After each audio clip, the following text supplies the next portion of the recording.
Top heroes అంతా single సినిమాతో budget recovery చేయలేకపోతున్నారా? Sequel సినిమాలతో తప్ప మామూలుగా అయితే ప్రాఫిట్స్ చూడలేము అంటున్నారా? సీక్వెల్ హీరోస్ లిస్ట్ లోకి ఇంకా ఎవరెవరు వచ్చి చేరుతున్నారో చూద్దాం. తాజాగా తంగలాన్ సూపర్ హిట్ కావడంతో పార్ట్ 2 ఉంటుందని దర్శకుడు పా రంజిత్, నిర్మాత జ్ఞానవేల్ రాజాతో మాట్లాడి కన్ఫర్మ్ చేసుకున్నట్లు విక్రమ్ చెప్తున్నాడు. నిజానికి తంగలాన్ కథ మనం చూసిన సినిమాతోనే ముగిసిపోయింది. అయితే విక్రమ్ కు రాకరాకొచ్చిన విజయం ఇదే కావడంతో పార్ట్ 2 తీసి తన ఖాతాలో మరో సక్సెస్, నిర్మాతల ఖాతాలో సాలిడ్ క్యాష్ వేసుకోవచ్చని చూస్తున్నారు. ఒక సినిమా సీక్వెల్ ఇంటెన్షన్ లేకుండా తెరకెక్కి సక్సెస్ అయితే అప్పటి వరకు లేని పార్ట్ 2 ఎందుకు పురుడు పోసుకుంటుంది? అనుకోని సూపర్ సక్సెస్ లు కొన్ని సినిమాలను క్యాష్ చేసుకునే దిశగా వెళ్తున్నాయి. సీతారామం సినిమా కథ ఆ పిక్చర్ తోనే అయిపోయింది. బ్లాక్ బస్టర్ కావడంతో దానిని క్యాష్ చేసుకునే దిశలో భాగంగా సీక్వెల్ అంటున్నారు. అలా చేస్తే ఫస్ట్ పార్ట్ కు అర్థం లేకుండా పోతుందని దుల్కర్ తెగ ఫీల్ అవుతున్నాడు. మెగా హీరోలతో పాటు Allu hero sequel hero title కోసం ఎగిరెగిరి పడుతున్నాడు. మిగతా హీరోల మాదిరిగానే తాము కూడా పాన్ ఇండియా సినిమాల్లో ఇలా సీక్వెల్ గేమ్ షురూ చేయడం ఆడియన్స్ కు అటెన్షన్ లోకి తీసుకొచ్చినట్లు అవుతుందని ఫీల్ అవుతున్నాడట. ఎక్కడి వరకో ఎందుకు, పుష్ప సినిమా ఫస్ట్ పార్ట్ తోనే ముగిసిపోయింది. పార్ట్ 2ను ఫస్ట్ పార్ట్ హిట్ అయితే తెరకెక్కించాలని చూశారు. మొదటి భాగంలో కథ పూర్తయినా పుష్పరాజ్, ఫహద్ ఫాజిల్ యాటిట్యూడ్ సాటిస్ఫాక్షన్ కోసం సెకండ్ పార్ట్ ను తెరకెక్కిస్తే సక్సెస్ అవుతుంది అనుకున్నారు. అనుకున్నట్లుగానే తెరకెక్కిస్తున్నారు. రేపు ఈ సినిమా కూడా కమర్షియల్ గా హిట్ కావచ్చు, కానీ కథకు కంటిన్యూటీ ఉండేలా పిక్చరైజేషన్ జరుగుతుందని చెప్పలేం. అంటే ఇక్కడ సీక్వెల్స్ అన్ని క్యాష్ చేసుకోవడానికి తప్ప కథకు కంటిన్యూటీ ఇవ్వడానికి అయితే కాదు. వీరమల్లు, గేమ్ చేంజర్ భారీ బడ్జెట్ సినిమాలు. వీటిని ఒక్క పార్ట్ తోనే ప్రాఫిట్ చూడలేని పరిస్థితే. అందుకనే 2 పార్ట్లుగా తెచ్చి క్యాష్ చేసుకుందాము అనుకుంటున్నారట.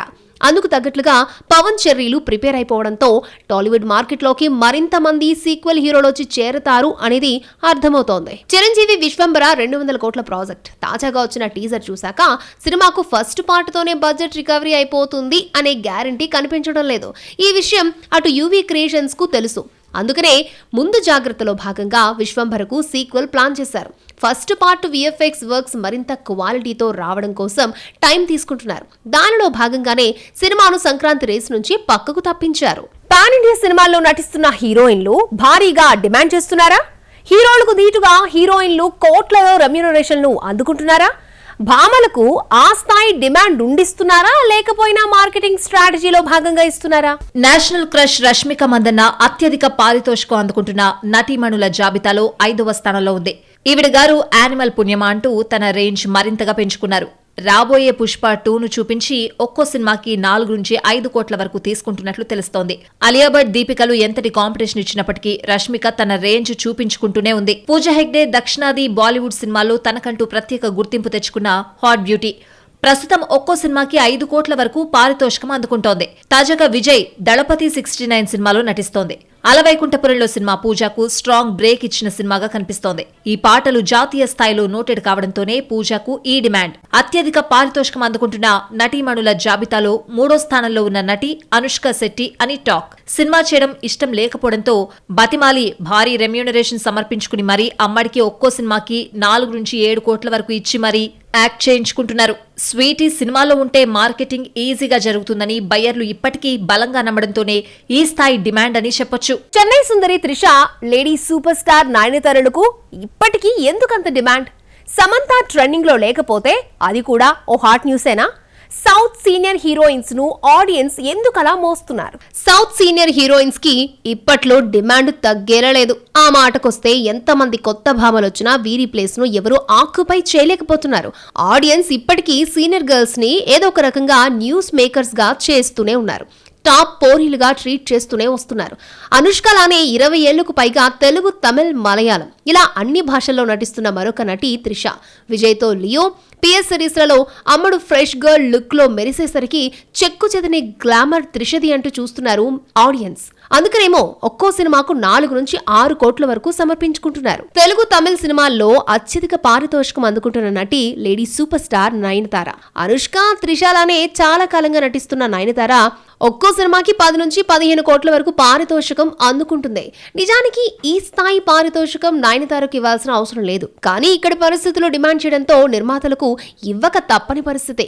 పాన్ ఇండియా లెవెల్లో 9 కు వెయిట్ ఉండడంతోనే ఇది పాసిబుల్ అవుతుంది. అంతేకాదు అమ్మడు ఇన్స్టాలో పెట్టే పోస్టులకు మిలియన్ల కొద్దీ వ్యూస్ వస్తూ ఉండడంతోనే 10 కోట్లకు పైగా లెక్కిస్తున్నారు. ఇక సీనియర్ హీరోయిన్స్ లో త్రిష అట్ ప్రెజెంట్ ట్రెండింగ్ లో ఉండే బ్యూటీస్ లో లీడింగ్ లో ఉంది. శామ్ తాను చేసే సినిమాలతో కంటే పర్సనల్ లైఫ్ హ్యాపెనింగ్స్ తోనే నెట్టింట్లో ఎక్కువగా సర్క్యులేట్ అవుతూ ఉంటుంది. ఈ కారణాలన్నీ సమంతను రెగ్యులర్ గా న్యూస్ మేకర్ గా నిలిచేలా చేస్తున్నాయి. సమంత ప్రస్తుతం తీసుకుంటున్న పారితోషికం 6 కోట్ల వరకు అని తెలుస్తోంది. ఇక సిటాడిల్ లాంటి వెబ్ సిరీస్ కు 10 కోట్ల వరకు రెమ్యునరేషన్ అందుకుందట. వెటయాన్ విషయంలో దర్శకుడు చేసిన మిస్టేక్ ఏంటి? ఓ కమర్షియల్ హీరోని కాన్సెప్ట్ థీమ్ లోకి తీసుకురావడం కరెక్ట్ కాదా? రజనీ, అమితాబ్ లేకుండా వెటయాన్ తీస్తే రిజల్ట్ వేరేలా ఉండేదా? వెటయాన్ సినిమా రిజల్ట్ సంగతి పక్కన పెడితే దర్శకుడు టీజే జ్ఞానవేల్ చేసిన మిస్టేక్ ను సౌత్ క్రిటిక్స్ తప్పుపడుతున్నారు.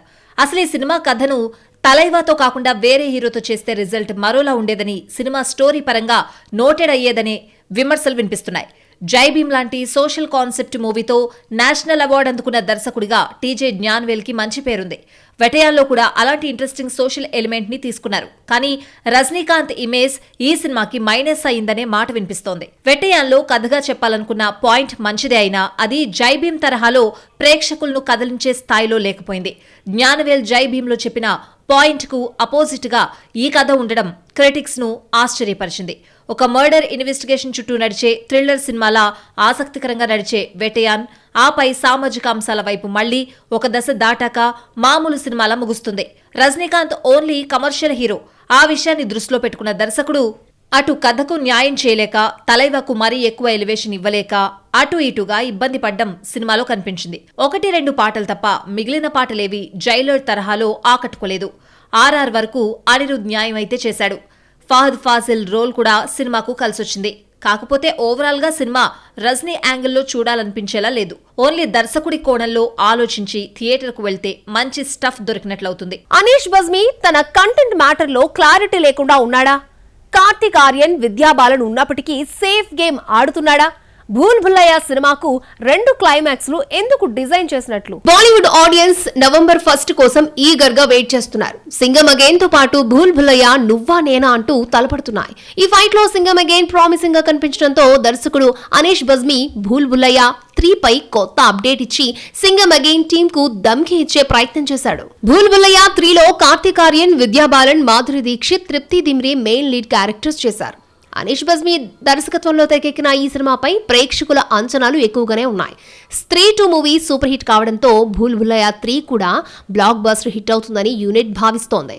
తాజాగా అనీష్ బజ్మీ తమ సినిమాపై కొత్త విషయాన్ని రివీల్ చేశాడు. ఈ మూవీకి 2 క్లైమాక్స్ లని డిజైన్ చేసినట్లుగా తెలిపాడు. అయితే అవేంటి అనేది మూవీకి వర్క్ చేసే వారికి కూడా తెలియదని చెప్తున్నాడు. భూల్ భుల్లయ్యా 3 కు ముందుగా అనుకున్న క్లైమాక్స్ మ్యాటర్ లో అంత సాటిస్ఫాక్షన్ కనిపించకపోవడంతో మరో క్లైమాక్స్ ను సిద్ధం చేసినట్లుగా డైరెక్టర్ చెప్తున్నాడు. ఈ అటెంప్ట్ ఖచ్చితంగా అటు ఫ్యాన్స్ తో పాటు మూవీ టీమ్ ని కూడా సర్ప్రైజ్ చేస్తుందని తెలిపారు. భూల్ భుల్లయ్యా ఫ్రాంచైజ్ లో నెక్స్ట్ పార్ట్ లీడ్ గానే ఈ క్లైమాక్స్ ఉంటుందని తెలుస్తోంది. మొదటి 2 భాగాల తరహాలోనే ఈ సినిమా కూడా ఫ్యాన్స్ ని థ్రిల్ కి గురి చేస్తుందని మేకర్స్ భావిస్తున్నారు. దీపావళి రేసులో ఈ 2 సినిమాల మధ్య గట్టి పోటీ ఉండడం ఖాయమని సినీ విశ్లేషకులు అంచనా వేస్తున్నారు. 2 డిఫరెంట్ జోనర్ సినిమాలు కావడంతో ఆడియన్స్ ఈ రెండింటినీ చూడడానికి ఇంట్రెస్ట్ చూపించే అవకాశం ఉందని భావిస్తున్నారు.